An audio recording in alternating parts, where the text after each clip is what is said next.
नमस्कार दोस्तों, स्वागत है आपका करंट अफेयर डीप डाइव में।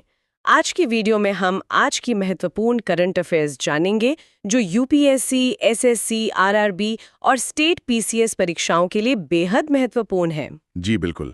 तो चलिए इसी तस्वीर को उकेरना शुरू करते हैं। आज की चर्चा की शुरुआत हम 14 अप्रैल की तारीख से करेंगे। 14 अप्रैल भारतीय इतिहास के नजरिए से बहुत ही खास दिन। हाँ, ये एक ऐसी तारीख है जो भारत के लिए दो बहुत ही अलग लेकिन बेहद महत्वपूर्ण पैमानों पर खरी उतरती है। एक है अधिकारों की रक्षा और दूसरी है जीवन की सुरक्षा। बिल्कुल। तो सबसे पहले बात करते हैं डॉक्टर बी.आर. अम्बेडकर जयंती की, जिसे पूरे देश में समता दिवस के रूप में मनाया जाता है। जी, और अगर हम स्टैटिक जीके के दृष्टिकोण से देखें तो कुछ तथ्य बहुत सीधे तौर पर पूछे जाते हैं।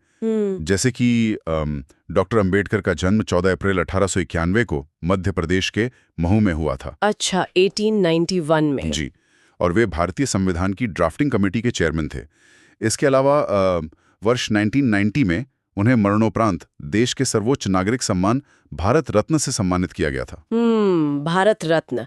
यहाँ मुझे उनके द्वारा कही गई एक बात बहुत प्रासंगिक लगती है।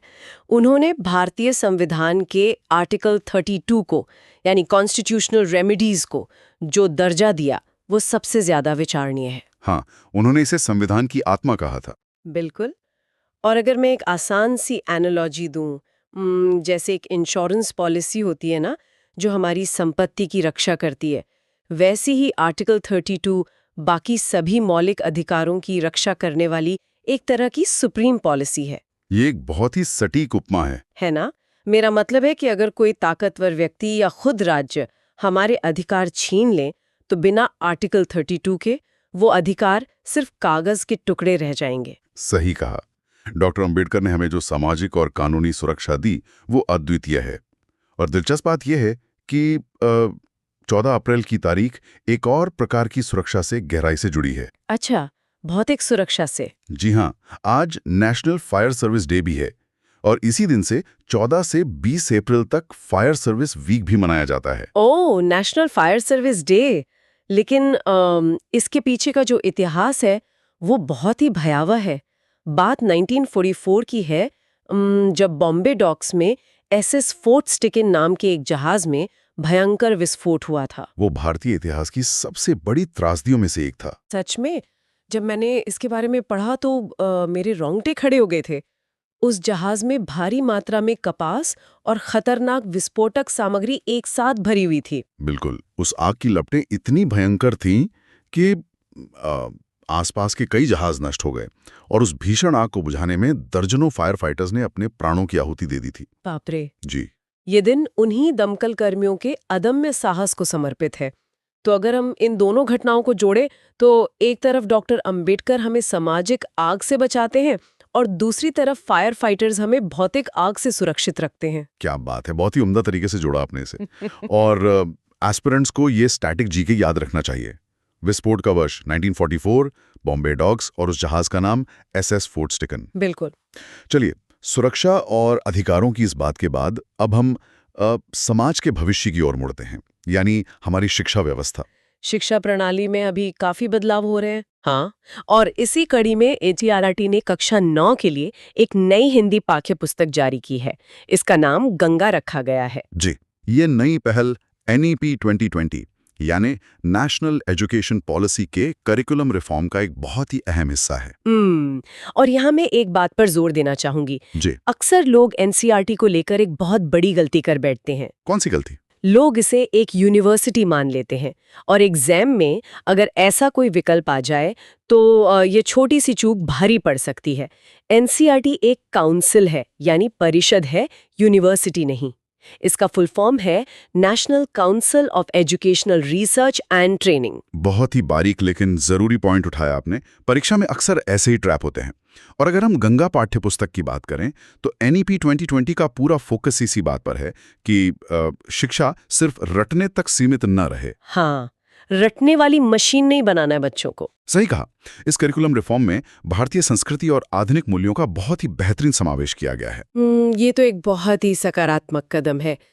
तो भारत की शिक्षा नीति से निकलकर अब हम दुनिया के एक ऐसे हिस्से में चलते हैं जहां का राजनीतिक ढांचा बहुत ही जटिल है। आप इराक की बात कर रहे हैं ना? जी बिल्कुल। हाल ही में 11 अप्रैल 2026 को इराक की संसद ने निज़ार अमीदी को देश का नया राष्ट्रपति चुना है और ये पीयूके यानी patriotic union of Kurdistan party से आते हैं। हाँ, और 2003 के बाद से ये इराक के छठे राष्ट्रपति बने हैं। इराक का जो पावर शेयरिंग फॉर्मूला है वो मुझे बहुत अजीब और सख्त लगता है। अजीब तो है, लेकिन इसे समझना बहुत जरूरी है। वहाँ एक अलिखित व्यवस्था है। राष्ट्रपति हमेशा कुर्द समुदाय से होगा, प्रधानमंत्री हमेशा शिया मुस्लिम होगा और संसद का स्पीकर हमेशा सुन्नी होगा। यही बात मुझे खटकती है। मतलब क्या इस तरह का सख्त जातीय और धार्मिक बंटवारा किसी देश के लोकतंत्र को मजबूत करता है या उसे और उलझा देता है? देखिए, अगर हम 2003 के परिदृश्य को देखें, सद्दाम हुसैन के पतन के बाद तो देश गृहयुद्ध के मुहाने पर था।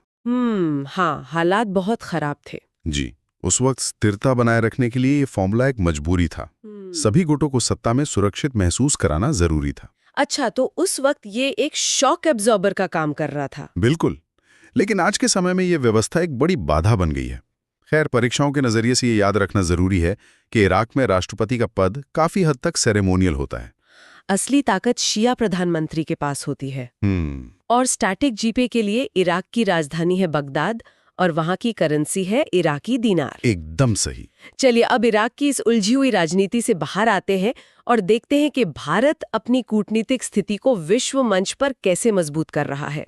कूटनीति के मोर्चे पर भारत काफी सक्रिय है। हाँ, हाल ही में प्रणय वर्मा को बेल्जियम और यूरोपीय संघ यानी ईयू का नया राजदूत नियुक्त किया गया है। और ईयू भारत का एक बहुत बड़ा ट्रेडिंग पार्टनर है। बिल्कुल। और स्टैटिक जीके के लिए बेल्जियम की राजधानी ब्रुसेल्स है, जो कि यूरोपीय संघ की भी डी फैक्टो राजधानी मानी जाती है। जी, लेकिन अगर आप ध्यान दें तो एक तरफ हम यूरोप के साथ व्यापारिक रिश्ते मजबूत कर रहे हैं और ठीक उसी समय हिंद महासागर में भी हमारी कूटनीति काम कर रही है। आप 9th इंडियन ओशन कॉन्फ्रेंस की बात कर रहे हैं ना, जो मॉरिशस की राजधानी पोर्ट लुई में आयोजित हुआ है? बिल्कुल, इसे ही मैरिटाइम डिप्लोमेसी कहते हैं। और वहां भारत ने अपने सागर विजन को प्रमुखता से रखा है। सागर यानी SAGAR। मैं इसे डिकोड कर देती हूँ, security and growth for all in the region. बहुत बढ़िया। ये विजन स्पष्ट करता है कि भारत सिर्फ अपनी नहीं बल्कि पूरे क्षेत्र की सुरक्षा और विकास चाहता है। मॉरिशस जैसे देश हिंद महासागर में रणनीतिक रूप से बहुत अहम चोक पॉइंट्स हैं। हाँ, मतलब हम सिर्फ जमीन पर ही नहीं, समुद्र में भी अपनी पैठ पक्की कर रहे हैं। जी बिल्कुल। कूटनीतिक उपलब्धियों के बाद अब बात करते हैं उन उपलब्धियों की जो देश का सीना सीधे तौर पर गर्व से चौड़ा कर देती हैं, यानी खेल और सम्मान की दुनिया। खेलों में तो भारत अब कमाल कर रहा है। सच में। एशियन बॉक्सिंग चैंपियनशिप में विश्वनाथ सुरेश ने 50 किलोग्राम वर्ग में गोल्ड मेडल जीता है। बहुत बड़ी उपलब्धि है ये। और सिर्फ इतना ही नहीं, बैडमिंटन एशिया चैंपियनशिप में आयुष शेट्टी ने सिल्वर मेडल हासिल किया है। एक और दिलचस्प बात यह है कि रग्बी प्रीमियर लीग का दूसरा संस्करण हैदराबाद में आयोजित हो रहा है। देखिए, यही मैं कहना चाहूंगा कि भारतीय खेलों में अब गजब की विविधता आ गई है। हम सिर्फ क्रिकेट या हॉकी तक सीमित नहीं है। बॉक्सिंग, बैडमिंटन और अब रग्बी जैसे खेलों में भी हम अपना दम दिखा रहे हैं। ये बदलाव बहुत ही सकारात्मक है। और अगर हम सम्मान की बात करें तो समाज सेवा के क्षेत्र से एक बहुत बड़ी खबर आई है। जी, कैलाश सत्यार्थी जी के बारे में। हाँ, नोबेल शांति पुरस्कार विजेता कैलाश सत्यार्थी को लता दीनानाथ मंगेशकर अवार्ड 2026 दिया जाएगा। ये बहुत ही प्रतिष्ठित सम्मान है और परीक्षार्थियों को ये याद रखना चाहिए कि 2014 में उन्हें पाकिस्तान की मलाला यूसुफजई के साथ नोबेल शांति पुरस्कार मिला था। बाल अधिकारों के लिए उनका संघर्ष सच में प्रेरणादायक है। बिल्कुल। और उनका जो संगठन है बचपन बचाओ आंदोलन यानी BBA, ये स्टैटिक जीके का बहुत महत्वपूर्ण हिस्सा है। वे इसके संस्थापक हैं और हजारों बच्चों को बाल मजदूरी से निकाल चुके हैं। जी, ये सम्मान उनके इसी निस्वार्थ काम का एक छोटा सा प्रतिफल है। जहां एक ओर हम इन उपलब्धियों का जश्न मना रहे हैं, वहीं देश ने अपनी एक महान आवाज भी खो दी है। आशा भोसले जी का निधन, हाँ, ये कला जगत के लिए एक अपूर्णीय क्षति है। हाँ। 12 अप्रैल 2026 को मुंबई के ब्रीच कैंडी अस्पताल में 92 वर्ष की आयु में उनका निधन हो गया। उनके करियर को शब्दों में समेटना बहुत मुश्किल है। 8 दशकों का करियर, 20 से ज़्यादा भाषाओं में 12,000 से अधिक गाने। ये आंकड़े अपने आप में एक इतिहास हैं। बिल्कुल। और उनके योगदान के लिए उन्हें वर्ष 2000 में दादा साहेब फाल्के अवार्ड और 2008 में पद्म विभूषण से सम्मानित किया गया था। जी, उनकी विरासत हमेशा हमारे बीच जीवित रहेगी। अब एपिसोड के आखिरी हिस्से की तरफ बढ़ते हैं। यहाँ प्रशासन और इतिहास का एक बहुत ही अनोखा मेल देखने को मिलता है। वित्त मंत्रालय के व्यय विभाग में आनंद कुमार पाल ने चीफ एडवाइजर कॉस्ट का पद संभाला है। जी, डिपार्टमेंट ऑफ एक्सपेंडिचर में। हाँ, और अगर हम आज के इतिहास की बात करें तो 14 अप्रैल का दिन एक बहुत ही ऐतिहासिक और दुखद घटना से जुड़ा है। आप टाइटैनिक की बात कर रही हैं? बिल्कुल। 14 अप्रैल 1912 को आरएमएस टाइटैनिक एक विशाल आइसबर्ग से टकराया था और 15 अप्रैल 1912 को वह डूब गया।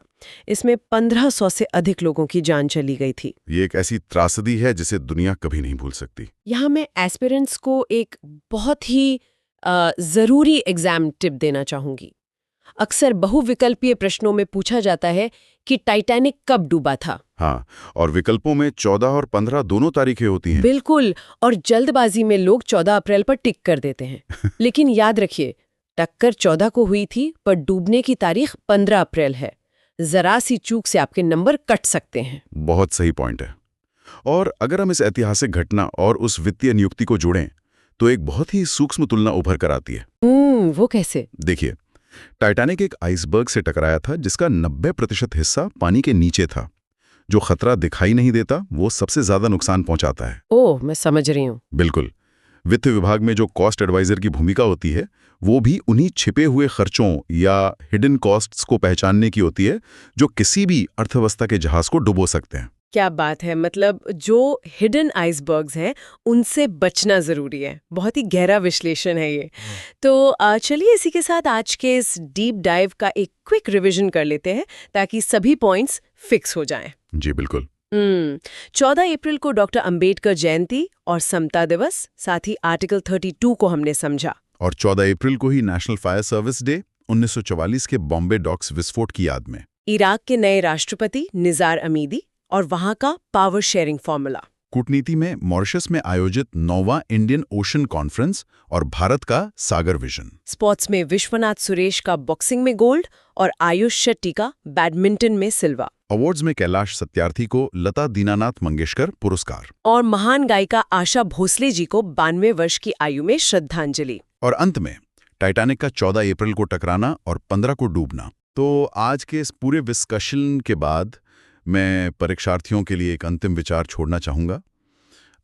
आज हमने अधिकारों की रक्षा से लेकर टाइटैनिक की त्रासदी तक चर्चा की। जी। आप खुद से ये सवाल पूछें कि जब आपके सामने कोई नई जानकारी आती है तो क्या आप सिर्फ उसकी सतह को देखते हैं या उस आइसबर्ग की तरह उसके भीतर छिपे असली स्टैटिक जीके और उसके कॉन्टेक्स्ट को गहराई से समझने की कोशिश करते हैं? बहुत ही विचारोत्तेजक बात कही आपने। सफल होने के लिए उस गहराई को मापना ही पड़ता है। यदि आपको यह वीडियो उपयोगी लगा हो तो कृपया इसे लाइक करें। ऐसे ही रोजाना करंट अफेयर्स और महत्वपूर्ण जानकारी पाने के लिए हमारे चैनल को सब्सक्राइब करना ना भूलें। इस वीडियो को अपने मित्रों और साथियों के साथ अवश्य साझा करें। हम आपसे अगले वीडियो में फिर मिलेंगे। धन्यवाद।